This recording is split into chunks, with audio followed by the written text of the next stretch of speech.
अल्लाह तबारक व ताला जे प्यारे हबीब आकाए दो आलम सल्लल्लाहु अलैहि वसल्लम फरमाइन था,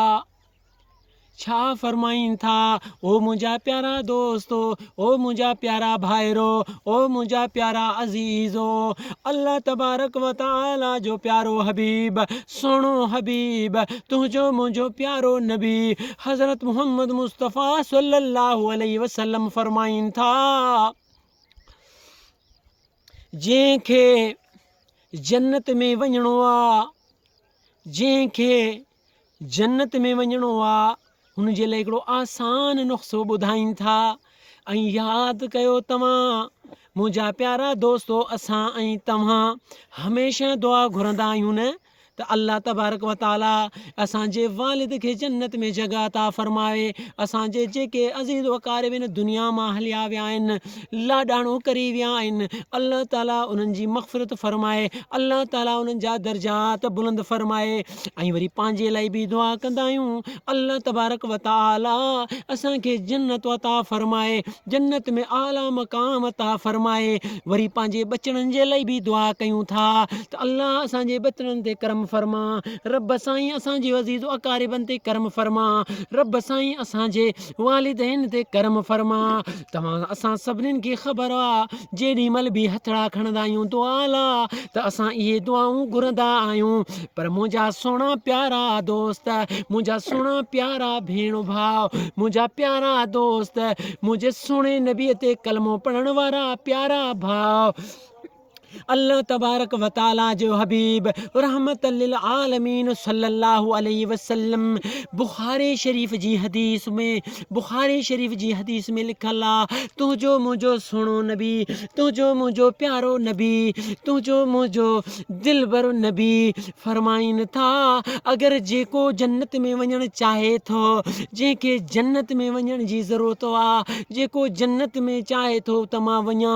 त उन खे मुंहिंजे रब करीम जे 99 नालनि खे यादि फ़रमाए, यादि करे। कहिड़ा 99 नाला? जेॾी महिल तव्हां क़ुर शरीफ़ ख़रीद कंदा आहियो, क़ुर शरीफ़ जा शुरू जा वर्क खोलींदा आहियो, त उन में अल्लाह तबारक व ताला जा 99 नाला लिखियल हूंदा आहिनि। तुंहिंजो मुंहिंजो सुहिणो नबी फ़रमाए थो, जेको मुंहिंजे रब करीम जा इहे 99 नाला यादि कंदो, यादि फ़रमाईंदो, यादि कंदो, त अल्लाह तबारक व ताला उन खे जन्नत अता फ़रमाईंदो। ओ मुंहिंजा प्यारा दोस्तो, ओ मुंहिंजा प्यारा अज़ीज़ो, कोशिशि कयो अल्लाह तबारक व ताला जा 99 नाला तव्हां पाण बि यादि कयो, पंहिंजे बचड़नि खे बि यादि करायो, पंहिंजे भेणनि खे बि यादि करायो, पंहिंजे अदड़ियुनि खे बि यादि करायो, पंहिंजे घर वारनि, पंहिंजे फैमिलियुनि खे बि यादि करायो, ऐं पंहिंजे इर्द गिर्द रहंदड़ जेके बि भाइर आहिनि, जेके बि दोस्त आहिनि, जेके बि अज़ीज़ वक़ारिब आहिनि, छो त असां रहमत लिल आलमीन जा उम्मती आहियूं। असां चाहींदा आहियूं त रब साईं सभिनीनि जो भलो करे। असां इहो ई चाहींदा आहियूं न त अल्लाह तबारक व ताला सभिनीनि जो ख़ैरु करे, सभिनीनि जो भलो करे, सभिनीनि जा बेड़ा पार करे। त पोइ असां इहो बि चाहींदासीं न त अल्लाह तबारक व ताला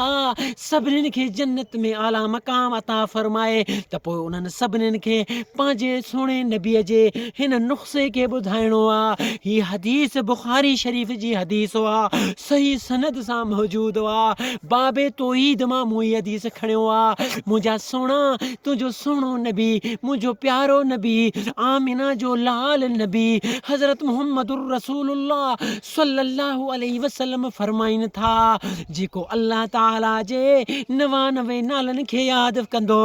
अल्लाह ताला उन खे जन्नत अता फरमाईंदो। त कोशिशि कयो मुंहिंजा प्यारा दोस्तो, पाण बि जन्नत खे हासिल कयो, पंहिंजे रिश्तेदारनि खे,